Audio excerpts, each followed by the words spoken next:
Class में boring सा lecture चल रहा था तो मैंने टाइम पास के लिए अपनी ऑनलाइन डेटिंग वाली पार्टनर को एक मैसेज चिपका दिया कि दीदी 50 रुपए की स्ट्रॉबेरी दिला दो ना, अगली बार तुम्हारे गले पर सूद समेत वापस कर दूंगा। पर भाई अगले ही सेकंड जो हुआ उसने मेरे होश उड़ा दिए, क्योंकि वही सेम टू सेम मैसेज सामने बड़ी स्क्रीन पर फ्लैश हो रहा था और हमारी प्रोफेसर, जिन्हें पूरे कॉलेज में लाइसीवर प्रोफेसर के नाम से जाना जाता था, बिल्कुल शांत रहीं और उन्होंने बिना किसी घबराहट के बड़े आराम से टाइप करके जवाब दिया कि बाबू मैं अभी काम कर रही हूँ, बाद में बात करते हैं। मैं तो वहीं सुन्न होकर रह गया।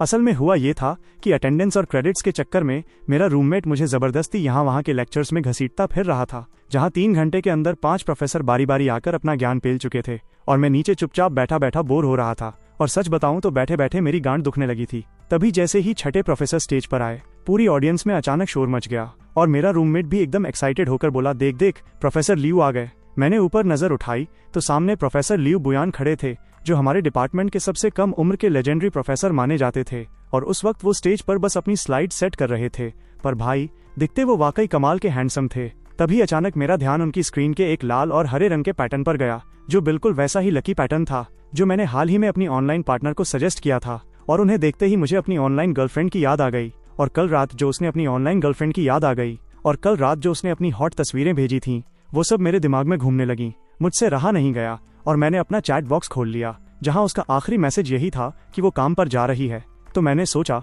कि अभी तो वो काम में बिजी होगी, क्यों न थोड़ी मस्ती की जाए और उसकी टांग खींची जाए। इसलिए मैंने फटाफट वही मैसेज दोबारा टाइप करके सेंड कर दिया कि दीदी 50 रुपए की स्ट्रॉबेरी दिला दो ना, अगली बार तुम्हारे गले पर सूद समेत वापस कर दूंगा। मैसेज सेंड होते ही अगले सेकंड पूरी कॉन्फ्रेंस हॉल में हंगामा मच गया और मेरे बगल वाले ने मुझे जोर से चूटी काटी और फुसफुसाया, ओ भाई लिनफेन देख, क्या ये प्रोफेसर लियू का बॉयफ्रेंड है? मैंने झटके से ऊपर देखा तो मेरी सिट्टी पिट्टी गुम हो गई, क्योंकि बड़ी स्क्रीन पर वही सेम मैसेज दिख रहा था जो मैंने अभी अभी भेजा था। और सामने रुयान जो वीचैट पर फाइलें ढूंढ रही थी, वो थोड़ी हैरान हुई, पर उन्होंने तुरंत खुद को संभाला, चैट विंडो बंद की, अपना फोन निकाला और कुछ टाइप करने लगी, जिसके अगले ही पल मेरे फोन पर मेरी ऑनलाइन पार्टनर का रिप्लाई आया कि बाबू मैं अभी काम कर रही हूँ, बाद में बात करते हैं। मैं तो एकदम पत्थर बन गया, जबकि उधर हॉल में हड़कंप मचा हुआ था और सब चिल्ला रहे थे कि मैंने देख लिया, उनका फोन चमका था, ये कितना प्यारा है यार। तभी मेरा दोस्त सीयूई मेरी तरफ घूमा और बोला कि लियू प्रोफेसर का जो अवतार है वो बिल्कुल तेरे जैसा ही है। क्या गजब का इत्तेफाक है ना। जिस पर मैंने एक सूखी नकली हंसी हंसते हुए कहा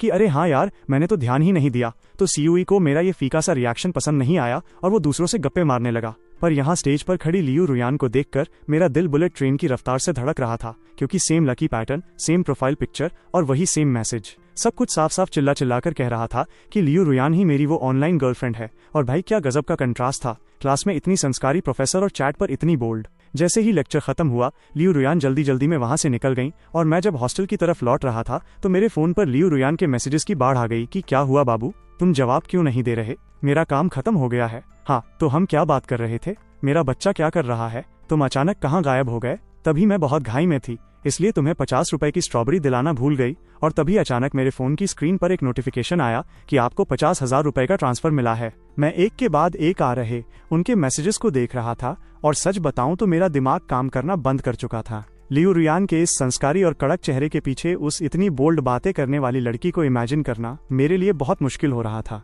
साथ ही मुझे बहुत शर्म भी आ रही थी और समझ नहीं आ रहा था कि क्या रिप्लाई दूं। मैं इसी कशमकश में था कि तभी मेरे बगल में बैठी सीनियर सीयूई का मैसेज आया, लिनफेन प्रोफेसर सू कह रहे हैं कि उनका कंप्यूटर फिर से खराब हो गया है और वो तुम्हें उसे चेक करने के लिए बुला रहे हैं। प्रोफेसर सू मेरे ट्यूटर हैं और जब से मैंने पिछली बार उनका स्लो चल रहा कंप्यूटर ठीक किया था, तब से वो हर छोटी मोटी गड़बड़ के लिए मुझे ही बुला लेते थे। मैं कोई लापरवाही नहीं करना चाहता था, इसलिए मैंने अपनी चैट्स को वहीं छोड़ा और सीधे उनके ऑफिस की तरफ निकल पड़ा। पर जैसे ही मैं ऑफिस पहुंचा, मेरे तो होश उड़ गए, क्योंकि लियू रुयान भी वहीं बैठी थीं।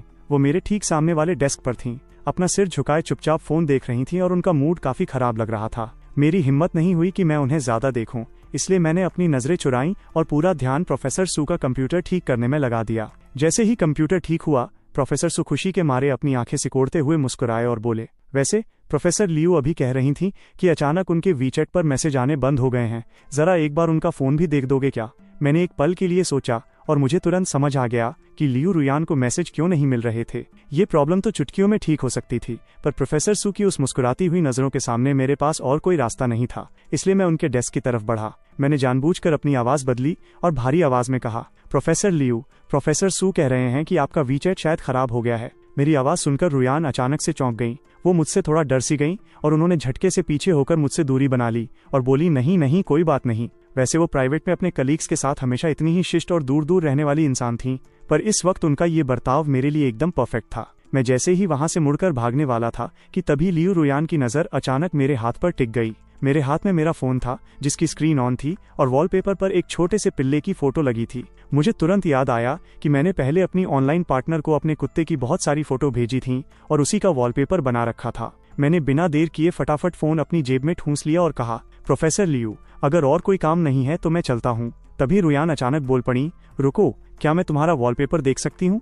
ये सुनते ही मेरा दिल जोर से धड़का कि कहीं इन्होंने मुझे पहचान तो नहीं लिया। मैंने अनजाने में ही अपनी जेब पर हाथ रख लिया जहां फोन था और मेरी आवाज लड़खड़ाने लगी। शायद अभी ये ठीक नहीं होगा। इस पर लियू रुयान ने हल्के से अपनी भौहें सिकोड़ी और पूछा, क्या बात है? तो मेरे मुंह से बिना सोचे समझे निकल गया, मेरा वॉलपेपर बहुत प्राइवेट है। लियू रुयान ने कुछ सोचा और उनके चेहरे पर थोड़ी शिकन आई। फिर वो बोली, आई एम सॉरी, मेरा इरादा तुम्हें परेशान करने का नहीं था। बात बस इतनी है कि मैंने अभी तुम्हारे वॉलपेपर पर जो पिल्ला देखा वो बिल्कुल उस कुत्ते जैसा दिखता है जिसने पहले कभी मेरी जान बचाई थी। इसीलिए मैं बस पक्का करना चाहती थी। अगर तुम्हें ठीक न लगे तो तुम फोन की आधी स्क्रीन छुपाकर भी दिखा सकते हो। मैं तो उनकी बात सुनकर दंग रह गया कि भाई, मेरे कुत्ते ने कब इनकी जान बचाई थी। पर लियू रुयान की आंखों में उस जान बचाने वाले कुत्ते को ढूंढने की इतनी तड़प देखकर मैं थोड़े कंफ्यूजन में आ गया और मैंने अपना फोन निकालकर उन्हें दिखा दिया। वो बस थोड़ा पास आईं और उन्होंने एक पल के लिए उसे देखा, जिसके बाद उनके चेहरे के हाव भाव पूरी तरह बदल गए। जब उन्होंने दोबारा मेरी तरफ देखा तो उनकी आंखों में अजीब सी क्यूरियोसिटी और उम्मीद साफ दिख रही थी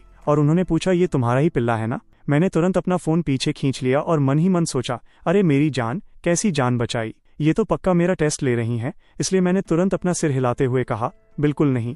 मैंने पागलों की तरह ना में सिर हिलाया और मेरा दिमाग बुलेट ट्रेन की रफ्तार से दौड़ने लगा और मैंने झूठ बोल दिया कि अरे नहीं, ये तो मेरे भाई का कुत्ता है। लियू रुयान ने थोड़े कंफ्यूजन में अपना सिर झुकाया और पूछा, तुम्हारा भाई? मैंने तुरंत हाँ में हाँ मिलाते हुए बिना कोई आवाज किए अपना फोन निकाला। मैंने फटाफट अपनी सेकेंडरी अकाउंट लॉगिन की जहां मैंने अपनी मेन आईडी से की गई कुछ चैट्स ढूंढ निकाली और बोला, हाँ ये देखो, ये वही फोटो है जो मेरे भाई ने मुझे भेजी थी। उस वक्त मैंने अपनी सेकेंडरी आईडी पर भेजी गई उस एडिट की हुई पिल्ले की फोटो की तरफ इशारा किया ताकि वो मैच कर सकें। मैं मन ही मन भगवान का शुक्रिया अदा कर रहा था कि मुझे अपनी सेकेंडरी आईडी को कबाड़ खाने की तरह यूज करने की आदत थी। लियू रुयान ने पास आकर देखा तो उनकी आंखें तुरंत चमक उठीं और उन्होंने मेरी मेन आईडी के अवतार की तरफ उंगली उठाई और पूछा, क्या ये तुम्हारा भाई है? ये सुनते ही मुझे कुछ गड़बड़ होने का एहसास हुआ तो मैंने तुरंत बात संभालते हुए कहा, हाँ, पर सच बताऊं तो हमारी आपस में उतनी ज्यादा जमती नहीं है। लेकिन लियू रुयान तो मुझसे हाथ मिलाने के लिए उतावली हो गई और बोली, सुनो, क्या तुम मुझे अपना कॉन्टैक्ट नंबर दे सकते हो? शायद आगे चलकर मुझे तुम्हारी मदद की जरूरत पड़े। सच कहूं तो मैं लियू रुयान को अपना नंबर बिल्कुल नहीं देना चाहता था, पर जब उन्होंने ऐसा कहा तो उनकी नजर पास ही खड़े प्रोफेसर सू की तरफ गई। प्रोफेसर सू के पास मेरी मेन आईडी ऑलरेडी थी और अगर लियू रुयान किसी और से मेरा नंबर मांगती तो मेरा भंडाफोड़ होना तय था। इसलिए मैंने न चाहते हुए भी कहा, हाँ हाँ बिल्कुल, क्यों नहीं प्रोफेसर लियू, और मजबूरी में अपनी सेकेंडरी आईडी से उन्हें फ्रेंड लिस्ट में ऐड कर लिया और ऊपर से एक नकली स्माइल दे दी। पर जैसे ही मैं वहां से मुड़ा मेरा चेहरा उतर गया। भाई ये चल क्या रहा है? भले ही लियू रुयान मेरी ऑनलाइन पार्टनर के रूप में मेरी हर बात मानती थी, पर वो इसलिए था क्योंकि उन्हें मेरा ऑनलाइन वाला रूप पसंद था। अगर उन्हें पता चल गया कि असल जिंदगी में मैं उनका स्टूडेंट हूं और वो मुझे इस तरह पैसे ट्रांसफर कर रही थी तो उनके गुस्से वाले मिजाज को देखते हुए वो तो आग बबूला हो जाएंगी। उस वक्त वो न सिर्फ मुझे छोड़ेंगी बल्कि कॉलेज में भी मेरा जीना हराम कर सकती हैं। इसलिए सबसे बेस्ट यही होगा कि मैं खुद ही चुपचाप उनसे ब्रेकअप कर लूं। भले ही मुझे इस बात का थोड़ा दुख हो रहा था। रास्ते पर चलते हुए मेरे फोन पर फिर से लियू रुयान के मैसेजेस की बाढ़ आ गई। बाबू, मुझे अभी पता चला कि मेरा एक स्टूडेंट तुम्हारे भाई का सगा भाई है। क्या गजब का इत्तेफाक है ना? वो भी अपने वॉलपेपर पर तुम्हारे पिल्ले की फोटो लगाता है। तुम दोनों भाइयों में जरूर बहुत प्यार होगा। अरे बाबू, गलत मत समझना, मैंने तो बस अचानक देख लिया था। मैं जानबूझकर तुम्हारी जासूसी नहीं कर रही थी। तुम अभी भी मुझे रिप्लाई क्यों नहीं दे रहे हो? और इसके तुरंत बाद मुझे 20,000 युआन का ट्रांसफर मिला। उनके एक के बाद एक आ रहे मैसेजेस को देखकर मेरे दिल में अजीब सी खलबली मच रही थी तो मैंने सीधे फोन को डू नॉट डिस्टर्ब मोड पर डाल दिया। घर पहुंचकर मैंने अपनी सेकेंडरी आईडी चेक की तो देखा कि लियू रुयान ने वहां भी एक मैसेज टपका रखा था, लिनफेन, क्या तुम अभी अपने भाई से बात कर सकते हो? मैंने थोड़ी देर बाद रिप्लाई किया, नहीं प्रोफेसर लियू, अभी नहीं। मुझे लगा कि शायद अब वो शांत हो जाएंगी, पर अगले ही सेकंड मेरे फोन में जैसे भूकंप आ गया। लियू रुयान ने गुस्से और घबराहट में मेरी मेन आईडी पर लगातार 2 मैसेजेस दागे। बाबू, क्या कुछ गड़बड़ हुई है? तुम मेरा इंतजार करो, मैं अभी पुलिस को फोन करने जा रही हूँ, बस थोड़ी देर में आती हूँ। भाई, अब बहुत देर हो चुकी थी। अगर उन्होंने पुलिस को फोन कर दिया तब तो मेरा खेल हमेशा के लिए खत्म हो जाएगा। लियू रुयान का ये कैसा लॉजिक था भाई? मैंने बिना 1 सेकंड गवाए फटाफट कांपते हाथों से उन्हें टाइप किया, अरे अरे कुछ नहीं हुआ, असल में मैं सो गया, दोपहर में गलती से मेरी आंख लग गई थी। ये पढ़कर लियू रुयान ने चैन की सांस ली और बोली, चलो अच्छा हुआ बाबू, तुमने तो मुझे डरा ही दिया था। क्या तुमने अभी तक खाना नहीं खाया? जल्दी से पैसे एक्सेप्ट करो और जाकर कुछ खा लो। आज जब तुमने मुझे रिप्लाई नहीं दिया तो मैं बहुत डर गई थी। बाबू, तुम मुझसे प्यार नहीं करते ना, तुम मुझे नहीं चाहते है ना? उसका ये मैसेज देखकर मेरे दिल में एक अजीब सा दर्द हुआ।